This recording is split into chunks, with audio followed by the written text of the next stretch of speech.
ini tanggal 3 Maret 2022, hari libur nasional bagi umat Hindu. Hari ini mulai melaksanakan ibadah hari Nyepi. Umat Kristiani pun mulai kemarin Rabu Abu dan sampai 40 hari ke depan juga sedang melaksanakan kewajiban agama, pantang dan berpuasa. Pada hari ini kami mendapatkan kesempatan berkunjung di Kredit Union Brerot Gracia, sering juga disingkat CUBG. Lalu banyak orang yang mengatakan Kredit Union itu adalah koperasi kredit. CUBG adalah salah satu kredit union yang cukup besar, bahkan terbesar untuk di Pulau Jawa. Kita akan mendapatkan gambaran seperti apa kiprah CUBG dalam 2-3 tahun terakhir di saat kita semuanya sedang menghadapi kesulitan karena pandemi.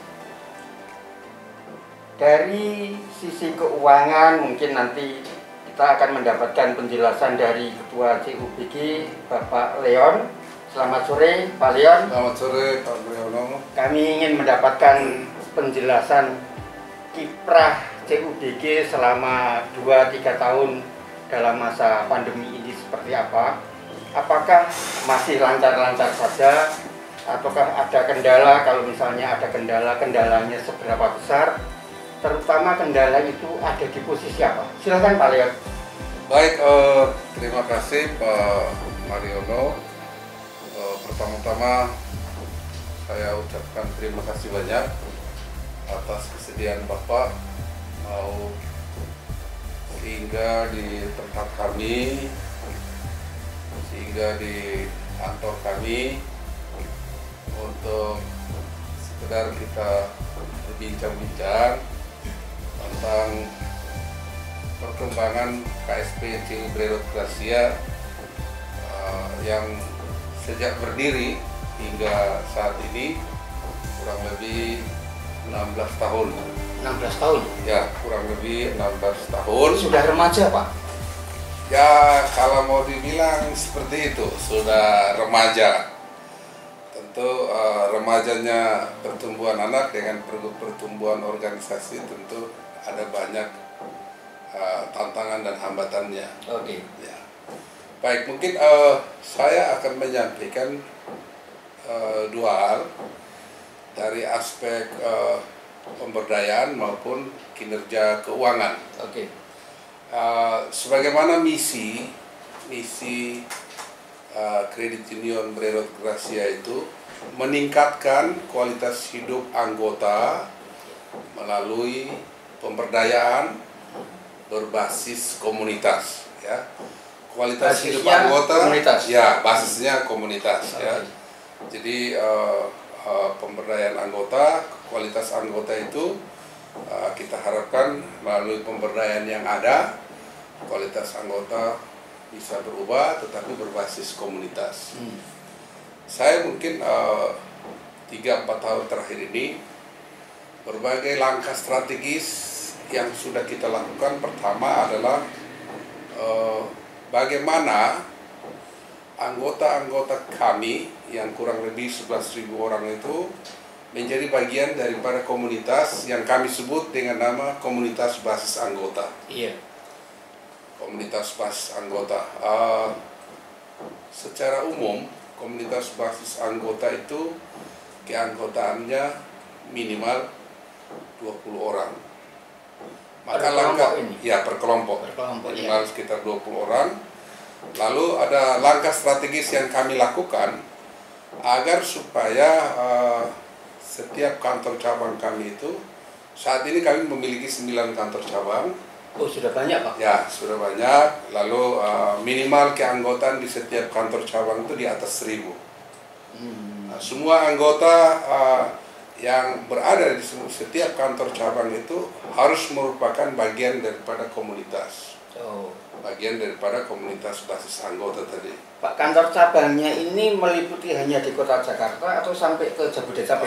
Kami Jabodetabek, jadi kami membuat zona itu wilayah Banten, Tangerang Raya meliputi Kabupaten Tangerang sama Kota Madia Tangerang Selatan. Bekasi? Bekasi juga ada, Bekasi juga ada, lalu wilayah Jakarta. Jadi artinya 3 provinsi? Ya, ada 3 provinsi. Jadi Bekasi Raya, Jakarta Raya, sama Tangerang Raya. Secara peraturan sudah boleh menjadi koperasi nasional, Pak? Ya, memang dari awal kita mengurus izin koperasi itu izinnya nasional. Karena syarat izin nasional itu minimal lintas 3 provinsi. Iya. Ya. Saya lanjutkan tentang komunitas tadi. Hal umum yang kami lakukan pertama itu adalah menetapkan wilayah pelayanan. Nah, kita mau supaya di setiap kantor cabang itu wilayah pelayanannya kita batasi. Ya. Radius 10-15 km dari kantor itu, itulah wilayah pelayanan kita. Sehingga anggota itu kita tidak bisa rekrut anggota yang jauh-jauh dari wilayah pelayanan. Tujuannya, Pak? Tujuannya supaya kita bisa membentuk mereka itu dalam sebuah komunitas.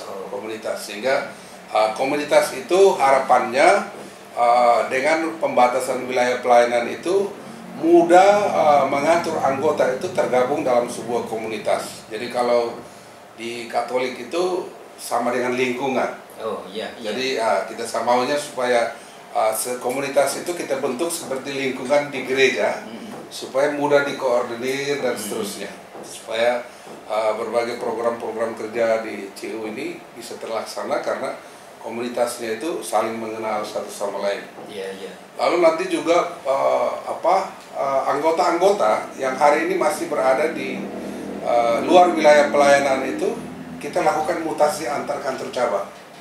Jadi misalnya kalau seseorang itu dia menjadi anggota di kantor cabang kami di Bekasi, padahal secara teritori harusnya dia menjadi anggota di Tangerang misalnya, maka dia harus kita mutasi ke kantor cabang sesuai dengan tempat tinggalnya.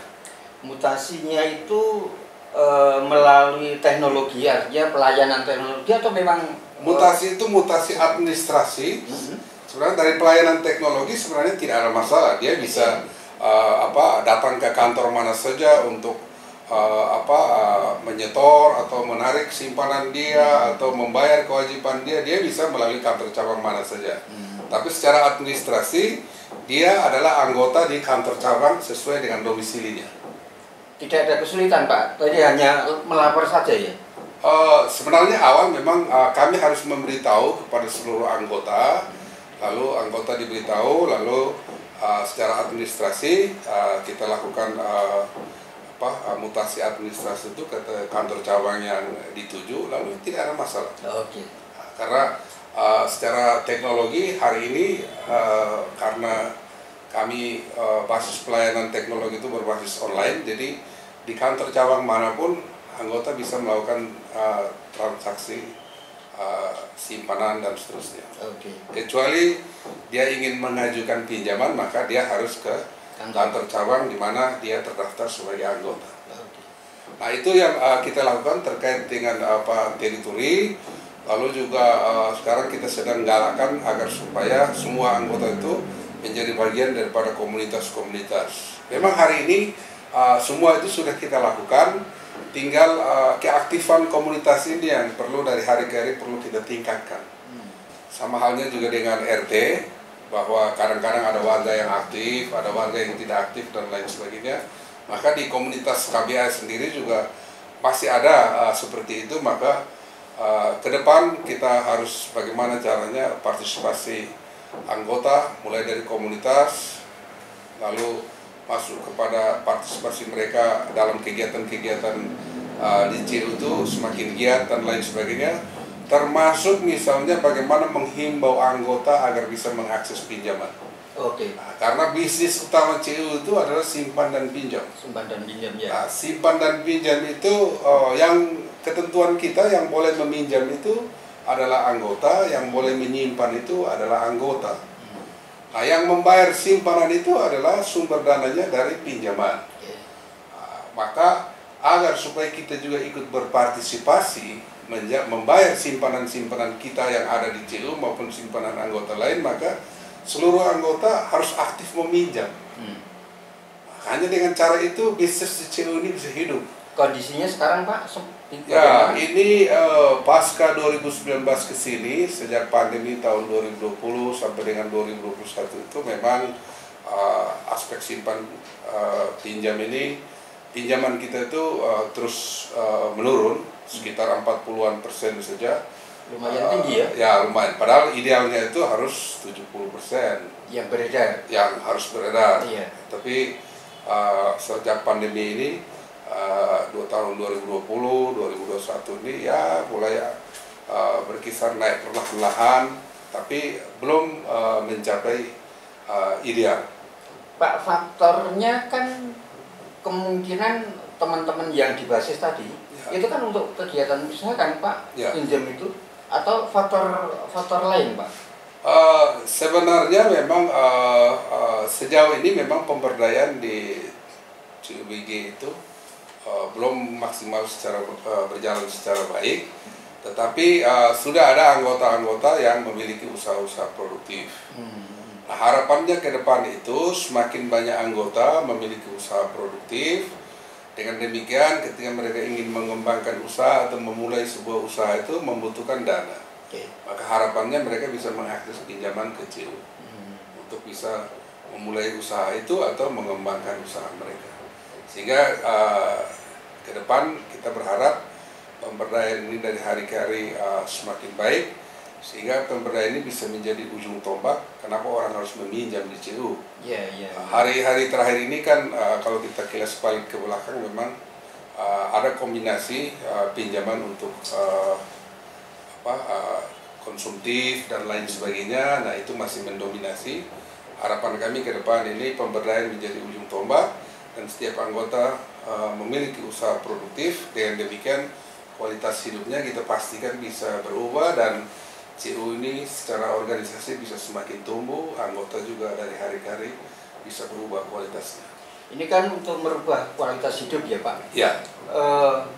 Kalau kita mencontoh ada koperasi lain, menjadi anggota koperasi itu harus mempunyai kegiatan usaha. Nah, ini kan akan juga mempercepat pengembalian dan sebagainya. CUBG sendiri sekarang ini yang mempunyai kegiatan produktif itu berapa persen Pak? Anggota kita yang memiliki usaha produktif itu memang belum banyak. Kalau dibanding dengan 11.000 sekian anggota kita itu, memang belum banyak anggota yang memiliki usaha produktif. Belum 10%.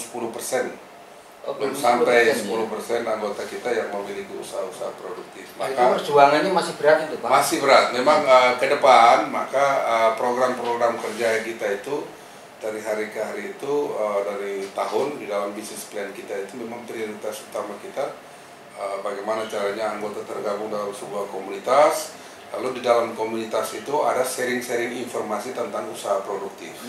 Jadi anggota yang sudah memiliki usaha itu bisa sharing di komunitasnya, lalu nanti anggota lain yang merasa bahwa saya juga ingin usaha dan lain sebagainya itu ada silang informasi dari anggota di komunitas itu atau lintas komunitas atau lintas kantor cabang. Nah, itu akan ada prioritas misalnya Pak, pendampingan untuk kegiatan produktif apa, kegiatan untuk industri, untuk perdagangan atau apa, ada prioritas dan nantinya ke depan dari sejauh ini soal pendampingan bagaimana caranya supaya pemberdayaan ini bisa berjalan di CU kita itu. Kita sudah punya satu kelompok yang namanya kita sebut dengan nama penggerak, penggerak BG.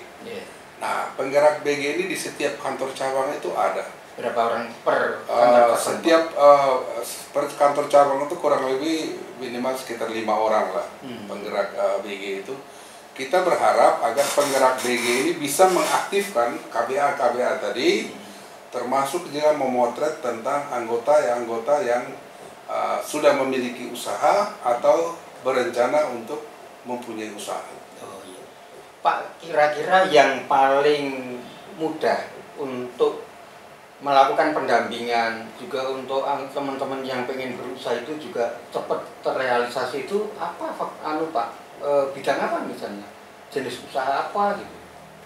Sejauh ini Pak Mariono, kita yang pertama itu kami membentuk mindset anggota dulu. Oh iya. Mindset anggota itu dibentuk agar supaya dia memiliki keinginan untuk berwirausaha. Keinginan dulu ya? Ya, keinginan dulu yang kita ini Pak, kita artinya pola pikir dulu. Ya? Ya, pola pikirnya dulu. Maka salah satu yang selama ini sudah kita lakukan, ada satu jenis pendidikan namanya pendidikan literasi usaha. Jadi anggota-anggota itu ada 3 pendidikan wajib di kami, yaitu pendidikan dasar, pendidikan literasi keuangan, dan literasi usaha. Harapannya dengan anggota mengikuti pendidikan literasi usaha itu, mindset tentang wirausaha itu berubah. Harapannya nanti pada tahapan tertentu mereka mulai memikirkan tentang usaha produktif apa yang bisa mereka lakukan. Itu ya. Itu artinya pola pikir dulu ya. Pola pikir kita bentuk. Lalu juga ada beberapa jenis pelatihan nanti di setiap kantor cabang itu diselenggarakan pelatihan wirausaha. Nah, pelatihan ini kan ada prioritas nih Pak. Pelatihan apa yang menurut teman-teman anggota yang dipilih Pak? Ya. Sejauh ini pelatihan wirausaha itu bottom up. Jadi apa yang diinginkan oleh anggota, maka itulah yang di pelatihan jenis itulah yang dicarikan fasilitator oleh CU. Ya, jadi kami tidak top down, tapi anggota harus mengikuti pelatihan ini dan lain sebagainya. Tapi anggota menginginkan pelatihan apa, maka nanti bersama penggerak dengan staf diklat di kantor cabang, lalu kami juga ada komite diklat itu. Mereka berpikir kira-kira bagaimana supaya bisa merencanakan jenis pelatihan ini bagi anggota-anggota yang menginginkan pelatihan ini. Tapi Pak, dari yang belum, anggaplah 10% dari anggota ya, itu kan juga sudah 1.000 orang Pak, kan sudah cukup banyak kan? Ya. Dari 1.000-an orang yang sudah mempunyai kegiatan produktif, itu yang terbesar di bidang apa Pak? Sejauh ini kita punya beberapa jenis anggota yang sudah memiliki usaha itu, ada jasa, lalu juga ada kuliner, ada toko kelontong, ada usaha pastry bakery, ya toh. Nah lalu ada bengkel motor dan seterusnya, lalu juga ya toko kelontong, kuliner, bengkel motor, lalu sejauh ini seperti itulah yang kita punya itu. Kuliner itu paling banyak. Paling banyak kuliner ya? Pak, kalau sudah terdeteksi Pak, dari teman-teman yang sudah mempunyai kegiatan usaha, itu tadi kan tujuannya kan meningkatkan kualitas hidup kan? Seberapa besar peningkatannya Pak? Sebenarnya kami belum secara kuantitatif, kami belum punya data untuk bagaimana mengukurnya. Tapi indikator sederhana kami itu bahwa anggota ini mengakses pinjaman sepanjang dia tidak lalai di dalam memenuhi kewajibannya, maka kami menganggap bahwa bisa disimpulkan sementara bahwa secara kuantitatif usaha ini maju dan berkembang. Artinya tidak ada kendala ya? Tidak ada kendala ya. Artinya masih ada 1-2 yang ini, tapi sejauh ini mereka yang berusaha itu ya sejak pandemi ini kan terutama yang faktor yang kuliner ya, banyak tutup dan lain sebagainya, lalu omsetnya menurun dan lain sebagainya, tentu berdampak juga terhadap kewajiban itu ada ya. Pak, kalau misalnya walaupun ini belum menjadi kenyataan, tetapi kan ke depan harus dipetakan kan Pak? Betul. Dari komunitas basis kan ada masukan-masukan kan? Betul. Karena tadi dari bottom up kan? Ya. Kira-kira yang diinginkan oleh anggota itu yang terbesar untuk apa sih Pak? Untuk wirausaha apa sih sebenarnya? Sebenarnya kalau Tangerang Raya, Jakarta Raya, Bekasi Raya ini kan kita kategori kota metropolitan ya. Iya. Di kota metropolitan ini saya kira kuliner itu salah satu yang paling dominan. Lalu yang kedua faktor jasa ya. Jasa itu ada usaha bengkel, lalu juga ada usaha khusus, kursus anak sekolah misalnya seperti itu. Lalu juga yang paling umum itu adalah penjualan online. Penjualan online. Ya. Pak, kalau juga bisa dipetakan Pak, kan CU kan sebenarnya pengen mengentaskan yang tertinggal ya, yang tertinggal. Anggota CUBG sendiri yang dalam klasifikasi tertinggal itu masih seberapa banyak sih Pak? Saya kira ini kan persoalannya kan di kota kan? Ya, itu kan orang kota mungkin kalau dibilang miskin enggak juga, ya. Dibandingkan yang di daerah gitu ya, betul. Yang di pedesaan misalnya itu seberapa besar? Kalau di sini saya kira kategori miskin itu saya kira tidak ya. Miskin di perkotaan ini kan relatif ya. Iya. Relatif. Kalau mau dibilang orang ini miskin sekali, tapi dia ada cahaya listrik, kendaraan satu-satunya motor juga masih punya dan lain sebagainya. Sehingga kalau kita klasifikasikan orang miskin di CU itu saya kira tidak ya. Rata-rata memang menengah ke bawah, tetapi relatif anggota-anggota kita itu yang miskin banget itu, yang susah sama sekali itu tidak ada. Tidak ada ya. Tidak ada. Dan ini kan sebenarnya tantangan tersendiri Pak, mengelola orang-orang yang sudah dalam kategori mapan gitu ya. Kan tidak miskin kan boleh mapan lah, ya. Walaupun relatif tadi kan. Betul. Seberapa berat Pak sebenarnya? Ya sebenarnya berat sih tidak, tetapi ini kan namanya juga CU di kota Jakarta ini, sementara pesaing kita juga banyak. Ada koperasi-koperasi sejenis, koperasi simpan pinjam sejenis yang ada di Jakarta sini banyak. Lalu juga akses terhadap pinjaman online ini juga semakin mudah, semakin mudah sehingga sangat berpengaruh. Memang akhirnya kembali kepada anggota itu sendiri pilihannya mana yang dia merasa nyaman. Tetapi fokus kami itu adalah pemberdayaan. Ya, fokus kami pemberdayaan, bukan pinjaman untuk konsumtif, tapi kita mau supaya bagaimana caranya anggota kita itu mengakses pinjaman itu untuk menciptakan usaha-usaha produktif. Kalau seperti itu Pak, ke depan CUBG ini akan misalnya gini, menjadi persyaratan anggota CUBG harus mempunyai kegiatan usaha, misalnya itu kan dimungkinkan kan Pak? Ya saya kira mungkin ke depan seperti tidak harus seperti itu juga, karena kita punya kewajiban moral bahwa seperti itu tadi tuh ada anggota yang sama sekali tidak tahu tentang apa itu wirausaha. Oke. Ada anggota yang tahu tentang wirausaha tapi tidak tahu bagaimana mulainya. Nah dua tipikal anggota ini kita harus atur mindsetnya melalui pendidikan literasi usaha. Iya. Ada anggota yang sudah punya usaha dan sudah jalan dan lain sebagainya, tapi belum maju. Maka anggota ini melalui penggerak BG tadi itu kita minta supaya dilakukan pendampingan apa sih sehingga membuat usaha ini kok tidak bisa maju, tidak bisa berkembang dan lain sebagainya. Nah, nanti hasilnya itu biasanya itu setiap tahun itu para ketua KBA ini kita undang bicara tentang wirausaha. Maka apa program-program yang harus kita ciptakan khusus bagi mereka yang bagaimana caranya bisa mengembangkan usahanya. Maka CU membuat program kerja itu sehingga ke depan nanti berbagai jenis pelatihan dan lain sebagainya itu bisa menyasar orang-orang seperti ini. Pak, ini kan menjadi prioritas kan? Ya. Adakah misalnya roadmap-nya per tahun akan naik berapa persen yang berwirausaha itu Pak? Sejauh ini memang kami belum memiliki target untuk itu, tapi ibarat orang menanam itu, kami sudah menabur benih. Benih ini sudah kami tabur, kami harapkan supaya benih ini dirawat sedemikian rupa sehingga dari hari ke hari bisa tumbuh.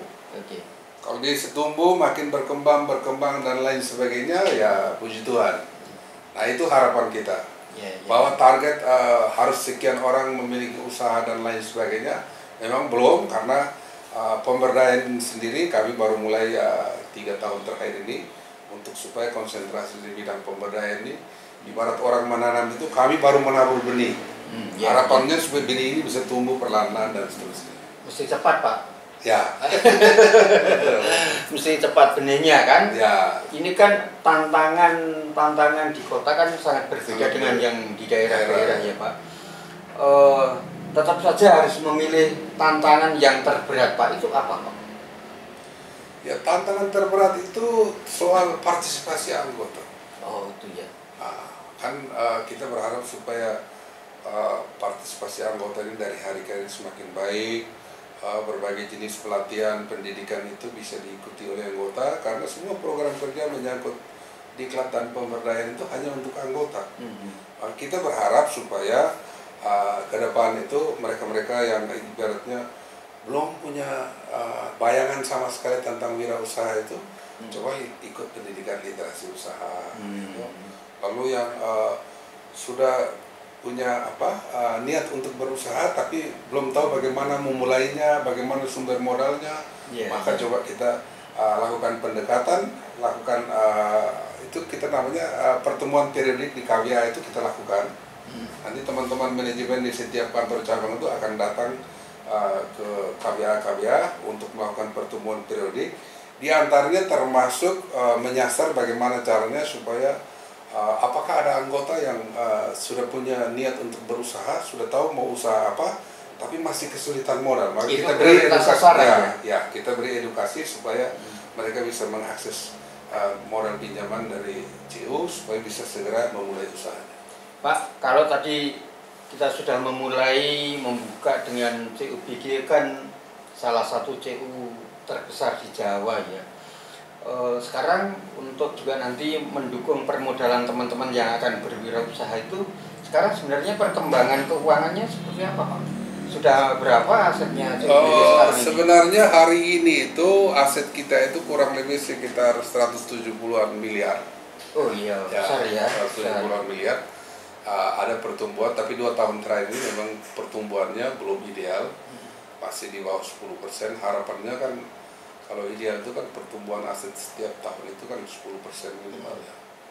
Tapi memang semenjak pandemi ini memang pertumbuhan aset kita tidak sesuai dengan yang kami harapkan. Tetapi selalu ada dari tahun ke tahun, sejak 2020, 2021 di saat pandemi ini, pertumbuhan aset itu selalu ada.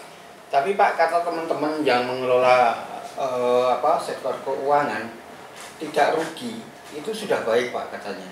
Ya. Nah, sekarang ini CUBG mengalami kerugian kan tidak kan? Ya.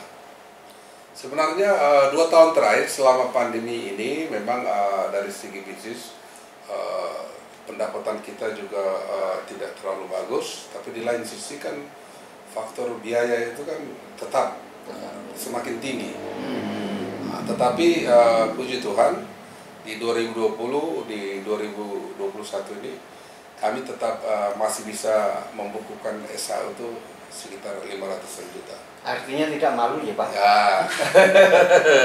Karena kalau sampai tidak untung itu saja sudah tidak malu, apalagi sudah ada SHU kan? Ya.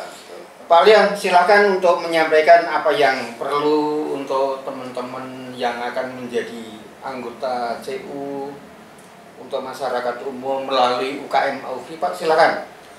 Ya, sebenarnya begini Pak, kami berharap agar supaya anggota masyarakat itu mengenal KSP CU Bererot Gracia ini secara baik, karena CU Bererot Gracia ini punya karakteristik yang berbeda dengan koperasi umumnya. Kalau koperasi umumnya itu lebih menonjolkan unsur bisnisnya, sedangkan kami itu lebih menonjolkan unsur pemberdayaannya. Nah, ke depan Bapak Ibu anggota masyarakat yang ingin memulai usaha,